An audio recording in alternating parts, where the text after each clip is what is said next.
ಕಾರ್ತಿಕದ ಕತ್ತಲಲ್ಲಿ ಆಕಾಶದೀಪವಾಗಿ ನೀ ಬಂದೆ, ಬಟ್ಟೆಗೆಟ್ಟವರಿಗೊಂದೊಂದು ದಿಕ್ಕಾಗಿ. 8 ಶತಮಾನಗಳ ಹಿಂದೆ ಅಗ್ನಿ ಖಡ್ಗವನ್ನಂತು ಓ ಅಧ್ಯಾತ್ಮ ಕ್ರಾಂತಿವೀರ, ದೇವದಯೆಯೊಂದು ಹೇ ಧೀರಾವತಾರ.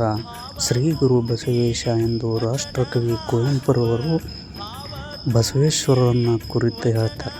ಇಲ್ಲಿ ಬಸವೇಶ್ವರರು ಅಜ್ಞಾನವನ್ನು ಹೋಗಲಾಡಿಸುವುದಕ್ಕಾಗಿ, ಸಾಮಾಜಿಕ ಸಮಾನತೆಯನ್ನು ತೊಡೆದು ಹಾಕುವುದಕ್ಕಾಗಿ ಕಾರ್ತಿಕದ ಕತ್ತಲೆಯಲ್ಲಿ ನಕ್ಷತ್ರಗಳ ಬೆಳಕು ಬರುವಂಗೆ ಬಸವೇಶ್ವರರು ಅವತರಿಸಿದರು. ದೇವರ ಸ್ವರೂಪರಾಗಿ ಸಾಮಾಜಿಕ ಕಂದಾಚಾರ ಮೂಢನಂಬಿಕೆಗಳನ್ನು ಹೋಗಲಾಡಿಸುವುದಕ್ಕಾಗಿ ಪ್ರಯತ್ನವನ್ನು ಮಾಡಿದರು ಅನ್ನೋದನ್ನು ರಾಷ್ಟ್ರಕವಿ ಕುವೆಂಪುರವರು ಬಸವೇಶ್ವರರ ಕುರಿತಾಗಿ ಈ ಒಂದು ವಿಚಾರಗಳನ್ನು ತಿಳಿಸುವಂತಹ ಪ್ರಯತ್ನವನ್ನು ಆ ಕವಿತೆಯ ಮೂಲಕ ಹೇಳುತ್ತಾರೆ.